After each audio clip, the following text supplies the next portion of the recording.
ನಮಸ್ತೆ. ಇವತ್ತು ನೋಡಿ ನಾನು ಮನೆಯಲ್ಲೇ ಇರುವ ಒಂದು ಹೆಸರು ಬೇಳೆಯಿಂದ ಒಂದು ಸಿಹಿ ತಿನಿಸು, ಸಿಹಿ ಉಂಡೆ ಏನಾದರೂ ಅನ್ಕೋಬೋದು. ಅದನ್ನು ಮಾಡೋಕ್ಕೆ ತೋರಿಸ್ಕೊಡ್ತಾ ಇದ್ದೀನಿ ಬನ್ನಿ. ಮುಖ್ಯವಾಗಿ ಅದಕ್ಕೆ ಬೇಕಾಗಿರೋದು 1 ತಾಸು ನೆನೆಸಿರುವಂತಹ ಹೆಸರು ಬೇಳೆ. ಚೆನ್ನಾಗಿ ತೊಳೆದ್ಬಿಟ್ಟು ನೆನೆಸ್ಬೇಕಾಗುತ್ತೆ.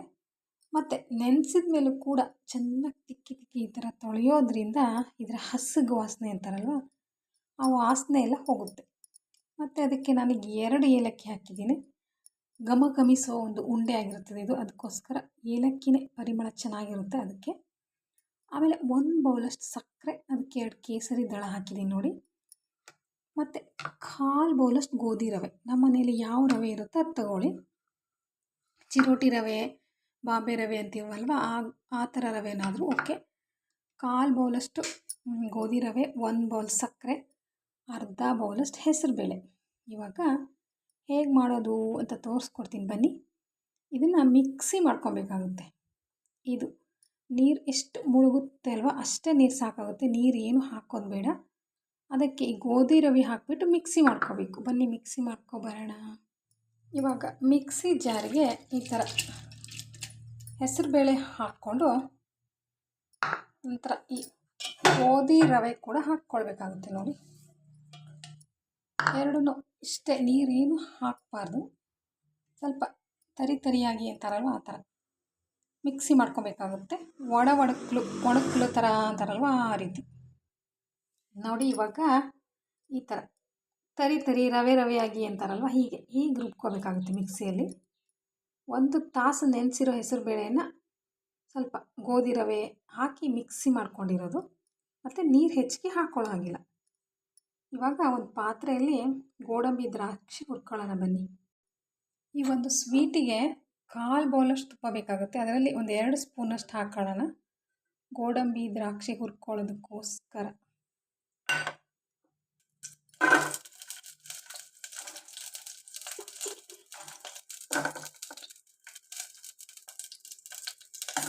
ತುಂಬ ಕೆಂಪೇನಾಗಬೇಕು ಅಂತಿಲ್ಲ, ಸ್ವಲ್ಪ ಹುರ್ಕೊಂಡ್ರೆ ಸಾಕಾಗುತ್ತೆ. ಇದು ನಾವು ಲಾಡು ಕಟ್ಟಿದಾಗ, ಉಂಡೆ ಮಾಡಿದಾಗ ಬಾಯಲ್ಲಿ ಬಂದರೆ ತುಂಬ ಟೇಸ್ಟಾಗಿರುತ್ತೆ ಉಂಡೆ. ಈ ಗೋಡಂಬಿ ದ್ರಾಕ್ಷಿ ಒಂದು ತಟ್ಟೆಗೆ ಎತ್ತಿಟ್ಕೊಂಡ್ಬಿಟ್ಟು ಅದೇ ಹುರಿದಿರೋ ಪಾತ್ರೆಗೆ ಈ ಒಂದು ಹೆಸರು ಕಾಳು ಮಿಕ್ಸಿ ಮಾಡಿಟ್ಕೊಂಡಿರ್ತೀವಲ್ವ, ಆ ಹೆಸರು ಕಾಳು ರವೆ ಮತ್ತು ಅದನ್ನು ಈ ರೀತಿ ಹುರ್ಕೋಬೇಕು.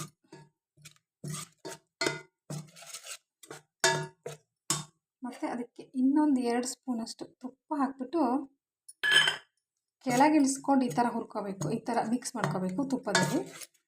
ಆನಂತರ ಗ್ಯಾಸ್ ಸಣ್ಣ ಮಾಡಿ ಇದೇ ಥರ ಕುಟ್ಟಾಡ್ತಾ ಇರಬೇಕು ನೋಡಿ, ಇಲ್ಲಾಂದರೆ ತಳ ಹಿಡಿದ್ಬಿಡುತ್ತೆ. ಬನ್ನಿ ಇವಾಗ ಗ್ಯಾಸ್ ಹಚ್ಬಿಟ್ಟು ಇಡೋಣ ನೋಡಿ. ಗ್ಯಾಸ್ ತುಂಬ ಸಣ್ಣಕ್ಕೆ ಇಟ್ಕೊಂಡಿದ್ದೀನಿ. ಆ ಸಣ್ಣ ಉರಿಯಲ್ಲೇ ಇದರ ಹಸಿಗೆ ವಾಸನೆ ಅಂತಾರಲ್ಲ, ಹಸಿ ವಾಸನೆ ಬರ್ತಾ ಇರುತ್ತೆ ಹೆಸರುಬೇಳೆ, ಅದೆಲ್ಲ ಹೋಗ್ಬೇಕು. ಆ ಥರ ತುಪ್ಪದಲ್ಲೇ ನಾವು ಹುರ್ಕೊಳ್ಬೇಕು.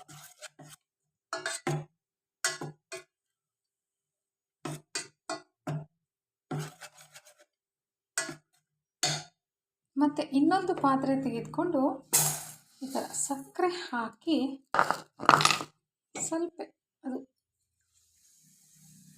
ನೋಡಿ, ಅದು ಮುಳುಗುವಷ್ಟು ನೀರು ಹಾಕಿಬಿಟ್ಟು ಕುದಿಸ್ಕೊಳ್ಳೋಣ. ಅದು ಚೆನ್ನಾಗಿ ಕುದಿಬೇಕು. ಸಕ್ಕರೆ ಕರ್ಗಿ ಚೆನ್ನಾಗಿ ಕುದಿಬೇಕು ನೋಡಿ. ಕೇಸರಿ ದಳ ಇದೆ ಅಲ್ವಾ, ಈ ದಳ ಕೇಸರಿ ದಳ ಇಲ್ಲ ಅಂದರೆ ಕೇಸರಿ ಬಾತಿನ ಬಣ್ಣ ಎಲ್ಲರ ಮನೇಲಿ ಇರುತ್ತಲ್ವ, ಕೇಸರಿ ಬಾತ್ ಮಾಡೋದಕ್ಕೆ ಅಂತ ಆ ಬಣ್ಣ ಕೂಡ ಇಲ್ಲಿ ಹಾಕ್ಕೊಳ್ಳಿ. ಆವಾಗ ಸ್ವಲ್ಪ ಕಲರಿಂಗ್ ಇರುತ್ತೆ ಅಂತ ಅಷ್ಟೇ ನೋಡಿ. ಸಕ್ಕರೆ ನೀರು ಚೆನ್ನಾಗಿ ಕುದ್ದಿದೆ. ಇವಾಗ ಇಳಿಸಿಟ್ಕೊಂಡ್ಬಿಟ್ಟು ಮತ್ತೆ ಈ ಸಣ್ಣ ಉರಿಯಲ್ಲೇ ಇದನ್ನು ಹೀಗೆ ಮಿಕ್ಸ್ ಮಾಡ್ತಾನೆ ಇರಬೇಕಾಗುತ್ತೆ. ಇವಾಗ ಮತ್ತೊಂದು ಸ್ವಲ್ಪ ತುಪ್ಪ ಹಾಕೊಳ್ಳೋಣ ಬನ್ನಿ. ಈ ತುಪ್ಪ ಹಾಕ್ಕೊಳ್ಳೋದು ಏಕಪ್ಪ ಅಂದರೆ ತಳ ಹಿಡ್ಕೊಳ್ಬಾರ್ದು ಅಂತ ಅಷ್ಟೇ ನೋಡಿ. ಇವಾಗ ಪುನಃ ಪಾತ್ರೆಯನ್ನು ಕೆಳಗಿಳಿಸ್ಕೊಂಡ್ಬಿಟ್ಟು ಸಕ್ಕರೆ ನೀರನ್ನು ಹಾಕ್ಕೊಳ್ಳೋಣ. ಗಂಟು ಇಲ್ಲದ ಹಾಗೆ ಕ್ಲೀನಾಗಿ ಈ ಥರ ಮಿಕ್ಸ್ ಮಾಡ್ಕೊಂಡು ನಂತರ ಮತ್ತೆ ಒಲೆ ಮೇಲೆ ಇಟ್ಕೋಬೇಕಾಗುತ್ತೆ. ಒಲೆ ಮೇಲೆ ಇಟ್ಬಿಟ್ಟು ಹಾಕಿದರೆ ಅದು ಗಂಟಾಗಿಬಿಡುತ್ತೆ. ಅದಕ್ಕೋಸ್ಕರ ನಾವು ಈ ರೀತಿ ಮಾಡ್ಕೋಬೇಕು.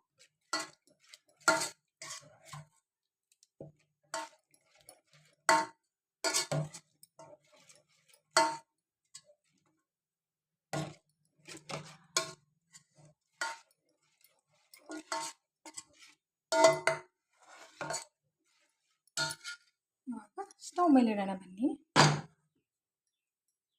ಇದನ್ನು ಕೈ ಬಿಡಬಾರ್ದು, ಕೈ ಬಿಡೋದ ಹಾಗೆ ಹೀಗೇ ಆಡಿಸ್ತಾನೇ ಇರಬೇಕು, ಇಲ್ಲಾಂದರೆ ತಳ ಹಿಡ್ಕೊಂಡ್ಬಿಡುತ್ತೆ. ನೋಡಿ, ನಾವೊಂದು ಚಿಟಿಕೆಯಷ್ಟು ಕೇಸರಿ ಬಣ್ಣ ಹಾಕ್ತಾಯಿದ್ದೀನಿ. ನೋಡಿ, ಇವಾಗ ಆದಷ್ಟು ಗಟ್ಟಿ ಆಗ್ತಾ ಬಂದಿದೆ. ಯಾವುದೇ ಕಾರಣಕ್ಕೂ ಈ ಹುಟ್ಟಾಡ್ತಾ ಇರೋದನ್ನು ಬಿಡೋ ಹಾಗಿಲ್ಲ. ನೋಡಿ, ಈಗ ತುಂಬ ಗಟ್ಟಿ ಆಗ್ತಾನೆ ಬಂದಿದೆ. ಇನ್ನೂ 5 ನಿಮಿಷ ಗಟ್ಟಿ ಆಗಬೇಕು. ಒಂದು ಉಂಡೆ ಕಟ್ಟುವ ಹದಕ್ಕೆ ಗಟ್ಟಿ ಆಗಬೇಕು. ಇವಾಗ ಇನ್ನೊಂದು ಸ್ವಲ್ಪ ತುಪ್ಪ ಹಾಕೊಳ್ಳೋಣ. ತುಪ್ಪ ಹಾಕೊಳ್ಳೋದ್ರಿಂದ ತಳ ಹಿಡ್ಕೊಳ್ಳೋದಿಲ್ಲ ಅಂತ ಅಷ್ಟೇ.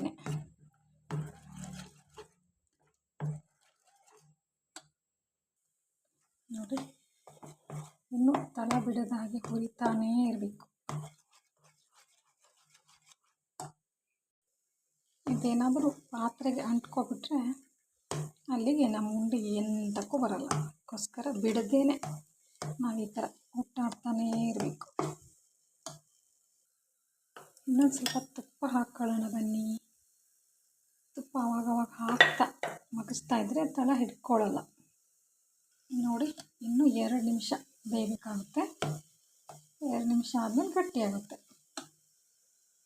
ಇವಾಗ ಗಟ್ಟಿ ಆಗಿದೆ. ಇವಾಗ ಗೋಡಂಬಿ ದ್ರಾಕ್ಷಿ ಹಾಕ್ಕೊಳ್ಳೋಣ ಬನ್ನಿ. ನೋಡಿ, ಗೋಡಂಬಿ ದ್ರಾಕ್ಷಿ ಹಾಕಿದ್ಮೇಲೆ ಚೆನ್ನಾಗಿ ಮತ್ತೆ ಮಗಚ್ಕೋಬೇಕು. ನೋಡಿ, ಇಷ್ಟ ಆಗೋವರೆಗೂ ನಾವು ಚಿಕ್ಕ ಉರಿಯಲ್ಲೇ ಬೇಯಿಸಿರೋದು. ಇವಾಗ ಗ್ಯಾಸ್ ಆಫ್ ಮಾಡೋಣ. ನೋಡಿ, ಇವಾಗ ಸ್ಟವ್ ಆಫ್ ಮಾಡಾಗಿದೆ. ಇವಾಗ ಇದು 5 ನಿಮಿಷ ಹೀಗೆ ಆರಬೇಕಿದು. ಇದೇ ಪಾತ್ರೆಯಲ್ಲೇ ಆರಲಿ. ಆಮೇಲೆ ತಟ್ಟೆಗೆ ಹಾಕ್ಕೊಂಡು ಲಾಡು ಮಾಡ್ಕೊಳ್ಳೋಣ. ಓಕೆನಾ? ಇವಾಗ ಒಂದು ತಟ್ಟೆಗೆ ತುಪ್ಪ ಹಾಕಿಟ್ಕೊಂಡು ಅದಕ್ಕೆ ಹೀಗೆ ಆರೋದಕ್ಕೆ ಬಿಡೋಣ. ಇದು ಸ್ವಲ್ಪ ಆರಲಿ, ಏಕೆಂದರೆ ಸ್ವಲ್ಪ ಬಿಸಿ ಬಿಸಿ ಇದೆ. ಅದಕ್ಕೆ ಅದು ಆರಿದ ನಂತರ ಉಂಡೆ ಮಾಡ್ಕೋಬೇಕಾಗುತ್ತೆ. ನೋಡಿ, ಇವಾಗ ತುಂಬ ಚೆನ್ನಾಗಿ ಆರಿದೆ. ನೋಡಿ, ಉಂಡೆ ಕಟ್ಟೋ ಒಂದು ಹದಕ್ಕೆ ಬಂದಿದೆ. ನೋಡಿ, ನಾವಿವಾಗ ಉಂಡೆ ಕಟ್ಟುವಾಗ ಈ ಥರ ತುಪ್ಪ ಹತ್ಕೊಂಡ್ರೆ ನಮ್ಮ ಕೈಗೆ ಚೆನ್ನಾಗಾಗಿದೆ ಅಂತ, ಚೆನ್ನಾಗಿ ಬೆಂದಿದೆ, ಎಲ್ಲ ಕರೆಕ್ಟಾಗಿದೆ ಅಂತ. ನೋಡಿ, ಈ ಥರ ಉಂಡೆ ಕಟ್ಕೊಂಡ್ಬಿಟ್ರೆ ಮುಗೀತು. ನೋಡಿ, ಎಷ್ಟು ಚೆನ್ನಾಗಿ ಕಾಣಿಸುತ್ತೆ.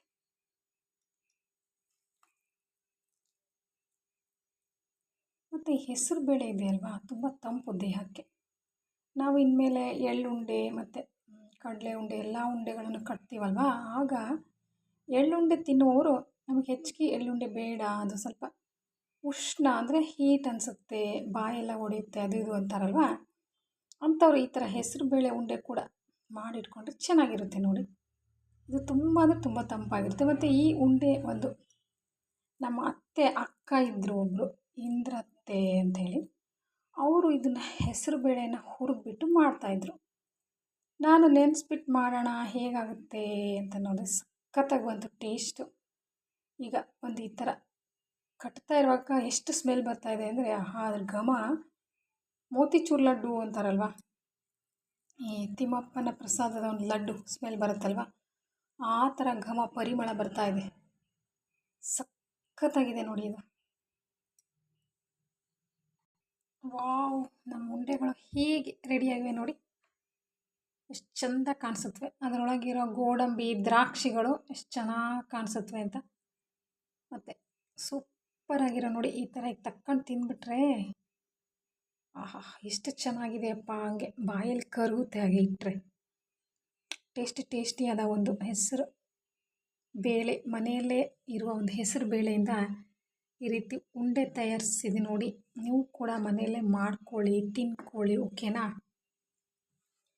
ಸರಳವಾದ ಸುಲಭವಾದ ಒಂದು ಈ ಹೆಸರುಬೇಳೆ ಉಂಡೆ ನಿಮಗೆ ಇಷ್ಟ ಆಗಿದ್ದರೆ ಲೈಕ್ ಮಾಡಿ, ಶೇರ್ ಮಾಡಿ. ಯಾರ್ಯಾರು ಸಬ್ಸ್ಕ್ರೈಬ್ ಆಗಿಲ್ವೋ ಸಬ್ಸ್ಕ್ರೈಬ್ ಆಗಿ. ಈ ಉಂಡೆ ತುಂಬ ತಂಪಾಗಿರುತ್ತೆ, ಅದಕ್ಕೋಸ್ಕರ ನೀವು ಮಾಡ್ಕೊಂಡು ತಿನ್ನಿ. ಮತ್ತು ಇದು ಎಷ್ಟು ಟೇಸ್ಟ್ ಇದೆ ಅಂದರೆ ಇದು ತಿನ್ನುವಾಗ ನಾನು ನೆನ್ಪು ಮಾಡ್ಕೊಳ್ಳಿ. ಓಕೆ ಬಾಯ್.